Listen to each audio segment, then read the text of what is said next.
The valley known as Sleepy Hollow hides from the world in the high hills of New York State. There are many stories told about the Quiet Valley, but the story that people believe most is about a man who rides a horse at night. The story says the man died many years ago during the American Revolutionary War. His head was shot off. Every night he rises from his burial place, jumps on his horse, and rides through the valley looking for his lost head. Near Sleepy Hollow is a village called Tarrytown. It was settled many years ago by people from Holland. The village had a small school and one teacher named Ichabod Crane. Ichabod Crane was a good name for him because he looked like a tall bird, a crane. He was tall and thin like a crane. His shoulders were small, joining two long arms. His head was small, too, and flat on top. He had big ears, large, glassy green eyes, and a long nose. Ichabod did not make much money as a teacher, and although he was tall and thin, he ate like a fat man. To help him pay for his food, he earned extra money teaching young people to sing. Every Sunday after church, Ichabod taught singing. Among the ladies Ichabod taught was one Katrina Van Tassel. She was the only daughter of a rich Dutch farmer. She was a girl in bloom, much like a round, red, rosy apple. Ichabod had a soft and foolish heart for the ladies, and soon found himself interested in Miss Van Tassel. Ichabod's eyes opened wide when he saw the riches of Katrina's farm. Miles of apple trees and wheat fields, and hundreds of fat farm animals. He saw himself as master of the Van Tassel farm, with Katrina as his wife. But there were many problems blocking the road to Katrina's heart. One was a strong young man named Brom Van Brunt. Brom was a hero to all the young ladies. His shoulders were big, his back was wide, and his hair was short and curly. He always won the horse races in Tarrytown and earned many prizes. Brom was never seen without a horse. Sometimes, late at night, Brom and his friends would rush through town shouting loudly from the backs of their horses. Tired old ladies would awaken from their sleep and say, "Why, there goes Brom Van Brunt leading his wild group again." Such was the enemy Ichabod had to defeat for Katrina's heart. Stronger and wiser men would not have tried, but Ichabod had a plan. He could not fight his enemy in the open, so he did it silently and secretly. He made many visits to Katrina's farm and made her think he was helping her to sing better. Time passed, and the town people thought Ichabod was winning. Brom's horse was never seen at Katrina's house on Sunday nights any more. One day in autumn, Ichabod was asked to come to a big party at the Van Tassel home. He dressed in his best clothes. A farmer loaned him an old horse for the long trip to the party. The house was filled with farmers and their wives, red-faced daughters, and clean, washed sons. The tables were filled with different things to eat. Wine filled many glasses. Brom Van Brunt rode to the party on his fastest horse, called Daredevil. All the young ladies smiled happily when they saw him. Soon music filled the rooms, and everyone began to dance and sing.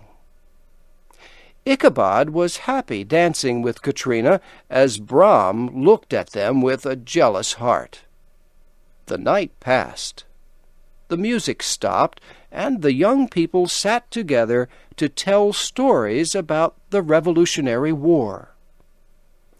Soon, stories about Sleepy Hollow were told. The most feared story was about the rider looking for his lost head. One farmer told how he raced the headless man on a horse. The farmer ran his horse faster and faster. The horsemen followed over bush and stone until they came to the end of the valley. There, the headless horseman suddenly stopped. Gone were his clothes and his skin. All that was left was a man with white bones shining in the moonlight. The stories ended, and time came to leave the party. Ichabod seemed very happy until he said good night to Katrina. Was she ending their romance? He left feeling very sad. Had Katrina been seeing Ichabod just to make Brom van Brunt jealous so he would marry her? Well, Ichabod began his long ride home through the hills that surround Tarrytown. He had never felt so lonely in his life.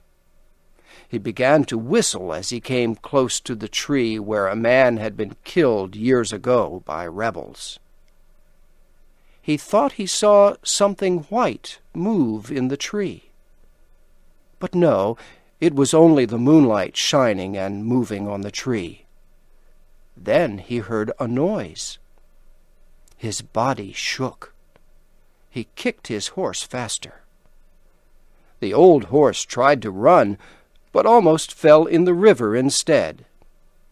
Ichabod hit the horse again. The horse ran fast and then suddenly stopped, almost throwing Ichabod forward to the ground. There, in the dark woods, on the side of the river where the bushes grow low, stood an ugly thing, big and black. It did not move, but seemed ready to jump like a giant monster. Ichabod's hair stood straight up. It was too late to run, and in his fear he did the only thing he could. His shaking voice broke the silent valley. "Who are you?" The thing did not answer. Ichabod asked again. Still no answer. Ichabod's old horse began to move forward. The black thing began to move along the side of Ichabod's horse in the dark. Ichabod made his horse run faster. The black thing moved with them. Side by side they moved, slowly at first, and not a word was said. Ichabod felt his heart sink. Up a hill they moved above the shadow of the trees. For a moment the moon shone down, and to Ichabod's horror he saw it was a horse, and it had a rider. But the rider's head was not on his body.